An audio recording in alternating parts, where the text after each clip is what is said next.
parte, El digamos. punto No sé, de yo la lo que vi vacuna. en el museo, no sabría afirmarlo, no lo afirmaría. A mí me llamó la atención porque justo veníamos viendo eso y digo, yo también por un texto pensé que era otra cosa y cuando veo que mostraban el dengue, digamos, el El tema de mosquito, bueno, la fiebre amarilla cuando tenemos que darnos la vacuna para ir a otros países es porque nosotros somos transmisores, no porque nos podemos contagiar. A partir de esta fiebre amarilla nosotros podemos transmitirlo a otros lugares. ¿Eh? No sé, yo tenía entendido que era el cólera, pero bueno, No, profe, está bien lo que dice Ariel.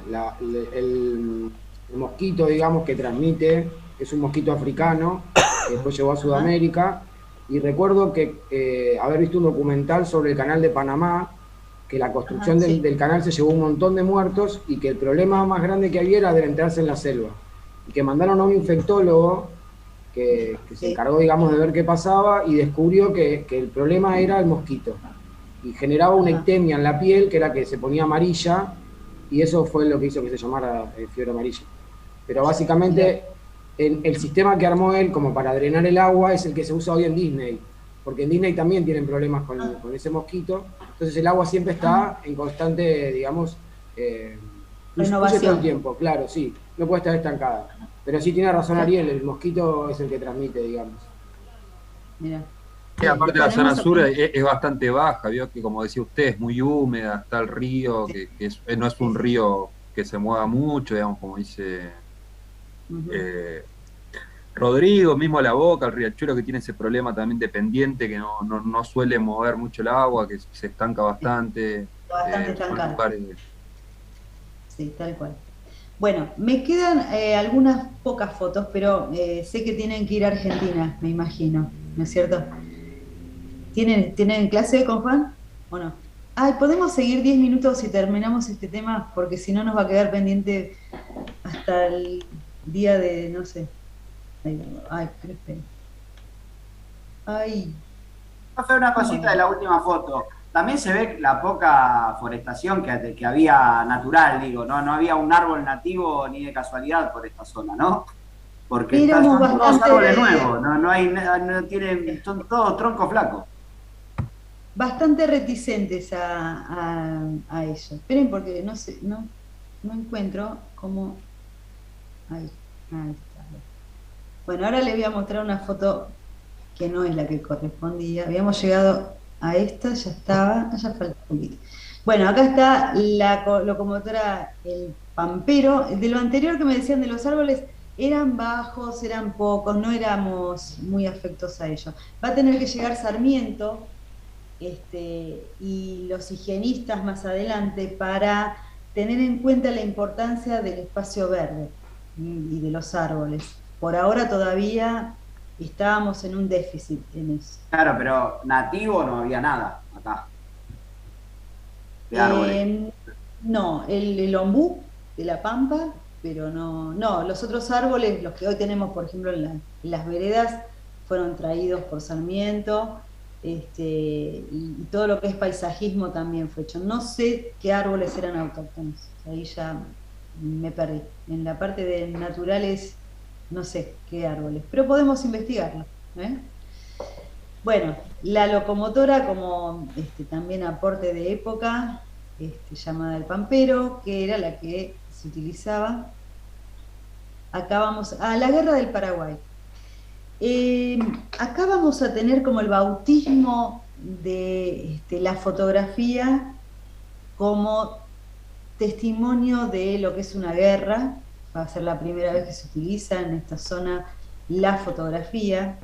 Y muchos soldados la usaban o querían sacarse una foto como las cartas de visita que vimos antes, como esas postales, porque era la manera de no morir. La guerra fue muy cruel, como toda guerra, hubo muchísimas bajas y obviamente el soldado sabía a lo que se exponía.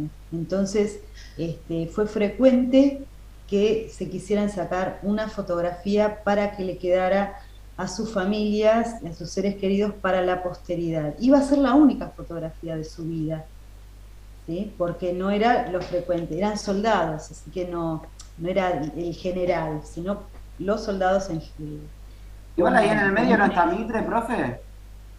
Acá está sí, acá tenemos oficiales, pero más allá de eso, después hoy no lo puse porque podríamos estar todo el año con fotografía, porque hay de todo, pero traje esta nada más. Si son oficiales del pabellón de Corrientes, de un pabellón de Corrientes. Parecería que es Mitre. Yo no encontré si era Mitre, pero bueno, Mitre fue el general del ejército de la Triple Alianza, así que podría llegar a ser. Pero aparte de esto, de oficiales, los soldados también querían ser retratados con una fotografía porque era la manera de inmortalizarse por si pasaba algo y no volvía a su casa, que por lo menos su familia tuviera esto. Entonces es la primera guerra que se va a fotografiar. Junto con la fotografía también se va a retratar en el arte plástico la guerra del Paraguay. Nosotros ya lo vamos a ver cuando veamos arte, pero bueno, esto era el testimonio, esto era la verdad, ¿se acuerdan? Era como fijar el momento y tomar y hacer perdurable ese momento, ¿no es cierto? En este caso, bueno, el retrato para no morir, justamente. Vamos a encontrar lo que les decía antes, también se retrataban a los muertos. Esta es la imagen de Sarmiento, que muere en Paraguay. Él muere de noche, pero tuvieron que esperar porque no había luz para poder sacar la foto, así que tuvieron que esperar a que fuera la mañana para sacarle una fotografía al difunto, en este caso Sarmiento. Era muy frecuente, hay unos libritos que, bueno, ahora no se venden, pero por ahí lo encuentran en algún lugar de usados, que es la fotografía de la historia argentina que había sacado Clarín hace como 15 años o 12 años, y realmente tiene unas imágenes de archivo maravillosas. Y allí podemos ver hasta niños, criaturas que morían, entonces las visten con las mejores ropas para retratarlas. También era lo último y lo único que iba a quedar como registro de esa persona. Y De la alitas de vida, ¿no? papel le solían poner a los chicos. ¿Cómo? Alitas de papel. Vio los Ajá, angelitos, alitas mira, de papel para la foto de los muertos. Ali- ah, mira, bien. Y algo que yo no puse porque también ya eran muchas, eran los casamientos, por ejemplo. Era frecuente una época donde la moda era que las mujeres se casaran de negro, no de blanco, sino de negro. ¿Eh? También es muy interesante ver las poses, ¿no es cierto? O sea, el hombre sentado, la mujer parada, detrás de él. Es muy interesante. Si a ustedes les gusta el tema fotografía, rastréenlo que está muy bueno. Y la última es que también se retrataban a los otros, la otredad, que antes dijimos que hacia 1880 y 1910 va a ser el inmigrante, el que está fichado por la policía, el que participaba en un partido socialista o en el anarquismo, o el que hacía alguna huelga, el que entraba a la comisaría por algún delito mayor o menor, las prostitutas y también el indígena como un ser para estudiar, como algo raro, ¿sí? También se retrataban a lo que llamaban los invertidos sexuales, porque también eran casos de estudio de medicina en una época, 1910, donde está todo atravesado, o 1900, atravesado por la ciencia, por el higienismo, del cual vamos a hablar la semana que viene. ¿Sí? Entonces, también sirvió la fotografía para el control social, utilizada por las instituciones desde el Estado, entre otras cosas. También había fotografías de cuestiones familiares, ¿no es cierto? A medida que se va a expandir la técnica y va a abaratarse, cuando aparezca hacia 1888 Kodak, el señor Eastman va a crear las placas de vidrio, van a ser reemplazadas por los rollos de celuloide, entonces va a ser mucho más económico y se puede difundir un poco más. Pero al día de hoy, la fotografía también es utilizada desde los aparatos estatales, ¿no es cierto? Yo en el documento tengo la foto, ustedes también. por ejemplo. Y es lo que nos da identidad, el DNI, por ejemplo. Les ¿sí? digo que es evidente que el indio tenía ganas de sacarse una foto, porque si tenían que estar media hora quietitos, evidentemente no la hizo a la fuerza. No tenían opción. No tenían opción. Hubo grupos de indígenas que fueron llevados a ferias internacionales, a París, por ejemplo, como, como personas exóticas. Y eran estudiados también, y estaban en una jaula, y ahí les sacaban fotos, y el pánico que tenía, pobre gente, estaban tiesos. En este caso podría ser un cacique donde podría llegar a tener poder, inclusive, bueno, de conciliar intereses de su grupo con los otros, ¿no es cierto? O es lo que quedó después de la conquista del desierto, mal llamada conquista del desierto, ¿no? El exterminio del desierto. Bueno, esta es la parte del PowerPoint. Yo lo que les voy a pedir a ustedes, ¿cómo salgo acá? A dejar de compartir. Perfecto. Es que presten atención a esto, vamos a ver si puedo compartirlo. Es un video muy cortito que tiene que ver, no sé si lo tengo, no lo tengo, que tiene que ver con la fotografía en otra época, bueno, más en otra época más cercana, pero muy, muy oscura de nuestra historia, que fue durante la dictadura. Hubo un fotógrafo en la ESMA, que era un detenido, un señor llamado Basterra, que murió el año pasado, que él es el que le dijeron claramente, o trabajás para nosotros o te morís. Y ahí no había opción, ¿no es cierto?, más allá de la tortura y demás.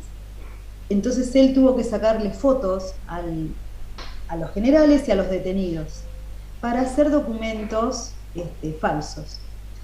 Tenía que sacar 4 fotos para hacer el DNI, para hacer la cédula, en esa época estaban los 2 documentos y 2 documentos más. Tenía que sacar 4 fotos y él sacaba 5 y se las ingenió para esa 5ª foto guardarla, esconderla, con un riesgo altísimo, y la supo esconder, y después, cuando se fueron los militares, cuando terminó la dictadura y cuando se hicieron los juicios, sirvieron esas fotografías que quedaron de cada uno como documentos para justamente los juicios. Eran las imágenes de que las personas, de qué personas habían pasado por Capucha y Capuchita en la ESMA, por ejemplo. ¿Sí? Es muy impresionante. Bueno, no sé si alguien fue a la ESMA alguna vez y visitó lo que es Capucha.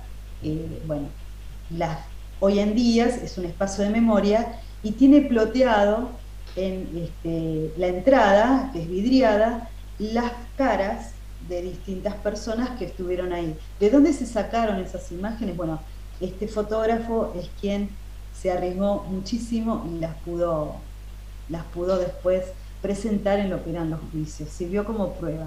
Déjenme ver, a ver si tengo abierto yo el video que quería mostrarles. Sí. Dura 2 minutos y con esto ya los libero, pero de manera absoluta. Pero un minuto, compartir. A ver si es esto.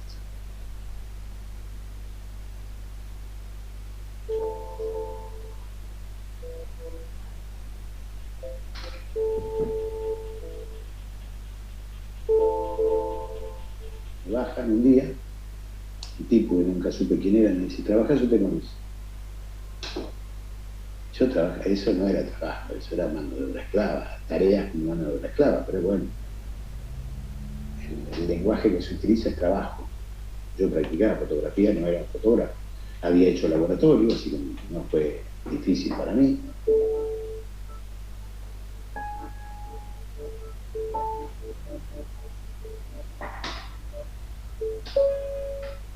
Y dice, este hijo de puta, esa percepción de tener enfrente al tipo que me había en algún momento había estado presente mientras me daban máquina, le daban máquina a la que fue mi compañero, casi me pone a mi hija sobre el pecho.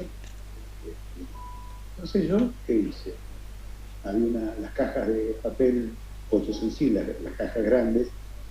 Eso es cuando abrían los cajones para mirar a ver qué había en los cajones o las gavetas, esas no las tocaba. Entonces yo aproveché para esconder mi primera foto. Después me di cuenta de que podía esconder muchas más. Y esa foto la fui sacando, a pesar de todo. Primero los controles eran muy estrictos, pero como todo se va flexibilizando en todas partes, en algún momento tuve la oportunidad de sacarlas de ahí. O sea, y fue todo un trabajo de ver, probar, prueba y error, ¿no? Hasta que al final pude sacarla. Cuando saqué la primera, cagado, pero bueno, la saqué. La escondí.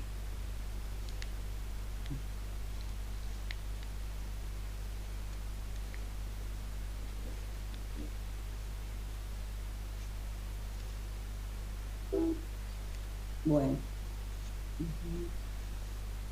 Fue un gran aporte y en este caso sirvió, ya les digo, para los juicios, como un documento.